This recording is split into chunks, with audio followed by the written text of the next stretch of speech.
Guns, mechs, and yet more guns. Louise has been hands-on with Borderlands 3. Here's what she thought. So Louise, you're at E3 2019. You've been hands-on with Borderlands 3. Tell me a little bit about it. So Borderlands 3, obviously we heard a little bit about it a couple of months ago when it was revealed to the world that we'd be going back to the looty, shooty delights of 2K games. So there's 4 new Vault Hunters, and we actually saw Amara the Siren before, and we saw Zane the Operative. Now E3 was our first chance to see Moze the Gunner. Now it's a little bit of a spoiler, it's kind of in her title, but Moze, she likes her guns, Matt. She really likes her guns. She's in the right place for that, right? She is in the right place. The place with a million guns and many, many chests. But the cool thing about Moze is obviously what Borderlands 3 has done, rather than just having one action skill that you can do, like one special ability, Borderlands 3 actually lets you choose different kinds of skills. So basically Moze, she has a mech, and it's called the Iron Bear. What a nice thing, like something you would take to bed at night. That's lovely, yeah. You know, your Iron Bear. It's cute and threatening at the same time. Exactly. Like, she clambers inside this giant mech, and the cool thing is that she has 2 action skills that you can equip. So really, it's what you put in each arm, really. So when you climb into your mech, whether you want grenade launchers on one side, or you want flamethrowers, or you want fire, and it's really interesting because what you can do here is, because of all these customization options, you can really personalize it to how you exactly want to play. So the cooldown time of something will be reduced, or maybe that you'll lock on in certain ways. And it's also got ways that you can augment each skill as well, so you can actually tweak them to make them unique, which is quite special actually, because it means that Borderlands 3 is really focusing on good co-op. So what was revealed before was the fact that if you're playing, it doesn't matter in whose game you are playing, you'll always get loot that's leveled to you. So no matter whether you're playing with complete, beginners, or whether you're the beginner compared to someone at level 50, which is the level cap that Borderlands 3 will actually start with, you'll always be on a sort of level playing field, which is really interesting. So this focus on co-op and this focus on personalization and skills is actually really, really interesting. It's a really cool addition. But a couple of things that we actually learned at E3, just before I sort of dive into my hands-on, that focus on social, they revealed you'll never miss out on any loot. We saw that in the single player in your Sanctuary 3 hub, that there's actually a machine which will deliver all your loot, a bit like Destiny's Postmaster, so you'll never miss it.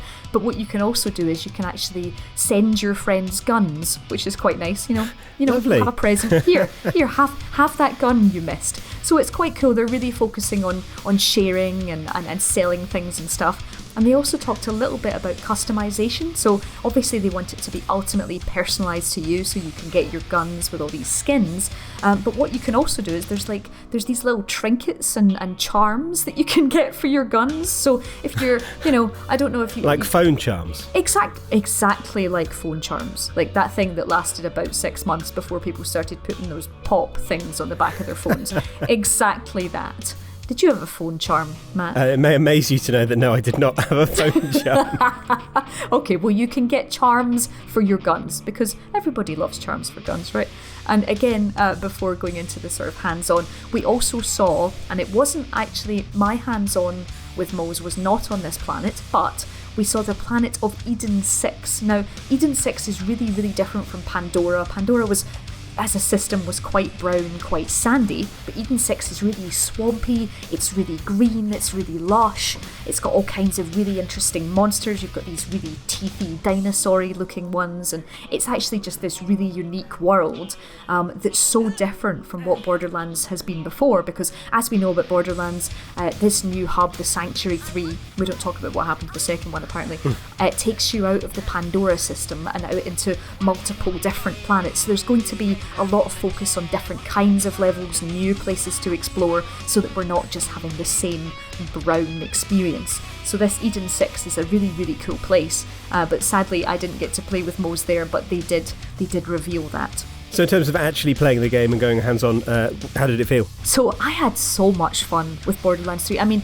it's not reinventing the wheel. I mean, let's be honest, you aim brilliant guns at enemies, numbers fly off them, they get critical blood flies everywhere, and you continue to get more guns, rinse, repeat. I mean, as wheels go, that is good. That's a good wheel. It's a good wheel. It's a good wheel to be on, isn't it? It's a good wheel to push. But I think it just feels great. Like it's more of exactly what makes Borderlands good. And what they've also done is you've now got the ability to slide, which is really fun. You feel like a bit of a badass. That feels great.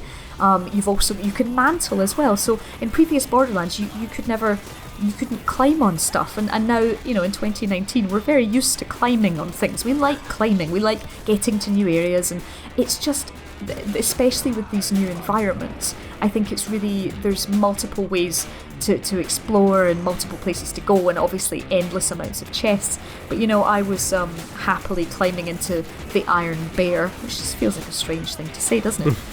But it felt great. You felt super OP in it, but at the same time, I think I had grenades flying out of one arm, and who knows what was happening, spraying bullets out of the other, and it just feels really solid. It feels really, really good fun.